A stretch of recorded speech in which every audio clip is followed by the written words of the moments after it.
got winter weather outside and an ice storm around Indianapolis. I'll show you how much ice you can expect tonight and when it changes to snow. The timing just ahead. Over the hill and through the woods. Oh, there's so much rain on the West Coast. There's incoming snow for the Midwest. Coming up, we'll take a look at where we could have this white Christmas.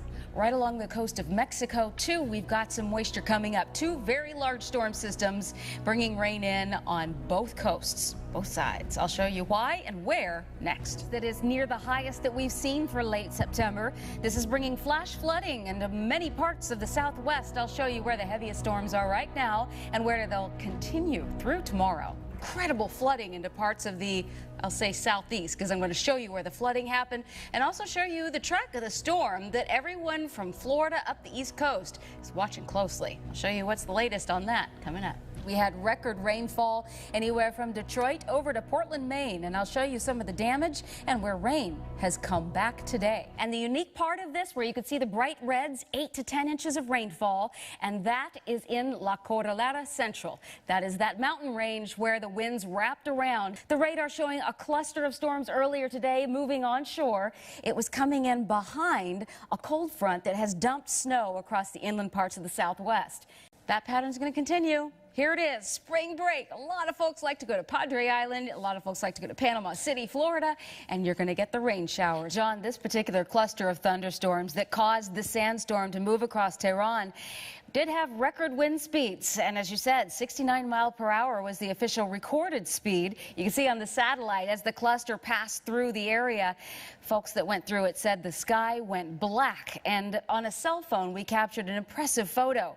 Temperatures dropped from 91 degrees to 66 degrees, and after about 15 minutes of this and a 20-car pileup, we finally started to get some rain moving in. Farther north, we're going to get rain and wind and temperatures mainly upper 40s to low 50s, so bundle up for the Cleveland Indians in Oakland as we go to the northeast. We're getting even around Chicago where it's 8 degrees right now. Wind chills currently feels like 9 in Omaha. Let's go to the northeast where it feels like 17 degrees below zero for Cleveland. Rebecca Stevenson's been following the deep freeze for us. Record-breaking, right? It has been. We've been seeing these temperatures get 15 to 20 degrees below the 30-year climatological average. So folks that are used to this kind of cold weather this time of year are still feeling this chill because it's so far below the normal. In fact, as we go from temperatures now, I just want to show you, it feels like it is 33 degrees below zero for Fargo.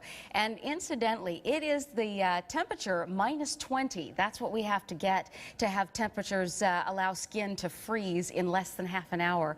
So as we look at December through February, percentage of time that wind chill is minus 20 or lower in these areas, you could see, well, Fargo about 9% of the time. But we don't usually get these kinds of wind chills that much the farther south towards Omaha. And as you get to minus 30 or lower, that likelihood gets even smaller. And we're seeing these kinds of wind chills start to pop up tonight, and blizzard warnings continue there. So is this a pattern that we're going to see for the next month? I mean, you were talking about through February? Well, that was a percentage of time that right, over the last, say, 30 years that we've had those wind chills get that low. And so it's just a small amount of time, but this particular cold air pattern is going to be slowly edging out as we get towards Sunday. That's when we'll feel that air mass start to warm up like a degree or two. A degree or two? A degree or two. That's it's going to feel a bit less painful. We look at our tornado numbers. It was a pretty slow start, all right. Now, in March, it is typical. We take a 3-year average of the number of tornadoes that have been produced in the month of March, and that's 82, and we've only recorded 25 this year.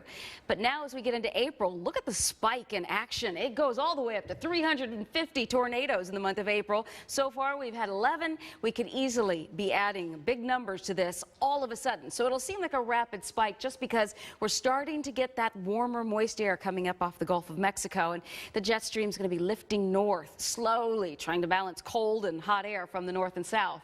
Now, as we look at the probabilities of the locations of tornadoes, on April 5th, the most likely location is going to be in parts of Oklahoma into northeast Texas. Just last Thursday, we had that tornado touchdown in Denton, Texas, there in the northeast. So our forecast as we get into Sunday for rainfall and for some thunderstorms stretches from Texas all the way over into Alabama and parts of Georgia. And our 3 to 4 inches of rainfall coming down with this.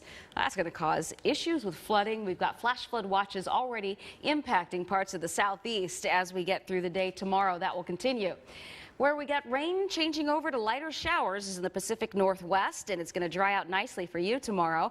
Nice dry day with warmer air coming up from the south. Beautiful day in California. Temperatures will be hitting around 80 degrees during the day for Los Angeles. You'll start out at 54, even a little warmer on parts of the East Coast and the mid-Atlantic. A new round of Arctic air has been coming down into the upper Midwest today. We're getting some snow reaching towards the Great Lakes, where we expect to see most of the snow tomorrow. Accumulations 6 to 12 inches around Erie, Ontario. We'll even have some lighter snow amounts sweep across parts of New York, Pennsylvania, and even into Vermont. So east of the Rockies, staying very cold with that new blast of air. And we'll get, again, the areas of snowfalls you could see primarily staying along that northeastern line towards Canada. Now, big concern over ice potential and wintry mix in parts of the south. Yes, we're looking at Texas. As we get into Saturday night, temperatures are so cold as this very cold Arctic air blasted into the U.S. It's going to keep it icy all the way to Houston. Low in the morning, 36 degrees for you, 10 for Denver, 22 for Atlanta, and the high temperatures won't feel much better for many parts along Minneapolis, around 3 for a high temperature. New York will get a little bit warmer, close to freezing, hopefully. And then as we stay in the milder side for the West Coast, this is where we've had some persistent pattern bringing in some air quality issues as well along the West Coast. And you can see it is a trend of Arctic air moving through, keeping us cold until we finally moderate by Sunday. There were some daily records broken yesterday when it came to low temperatures, but ultimately the temperatures you could see when we look at today's lows, they were still, we look at records, they were below zero. So we didn't quite hit that today. So wait a minute. We got a snowstorm coming, right? We do. We have some snow pushing into Washington, D.C. right now, and parts of Baltimore, D.C. are talking about 5 to 9 inches of snow. So as that storm system is dropping ice now across the Tennessee Valley into the mid-Atlantic, farther north, we're getting hammered with the snow. But Boston getting lesser amounts of that snowfall. So the forecast actually for Boston is somewhat of a relief. Looks like the bulk of the heavy snow as the storm tracks out to sea will be hitting D.C. Can I ask you about the West Coast here? Our friends out there, is this going to be a particularly cold winter for them? No, now not at all? We're past December 21st. We're past the time where the sun is at its southernmost point for the globe. So as it's getting longer days and we're getting warmer, I love that. Yeah. We're seeing actually a trend of some very warm, above average temperatures for the entire West Coast. So while they are about 15 degrees above normal, especially looking at January, this is a good depiction of it. Well, so this is 2014, so this is last year. So last year we were actually colder in the East Coast than this year. Here's this year. Yeah. But this is January, so when we see February, it's going to be a little slap because we got a sting of the cold in right now for February to start. How about some rainfall in the west? Any predictions on that? It's still looking very dry. High pressure, holding strong. They're staying above normal, and we're just going to stay cold. Good to see you, Rebecca. Thank you.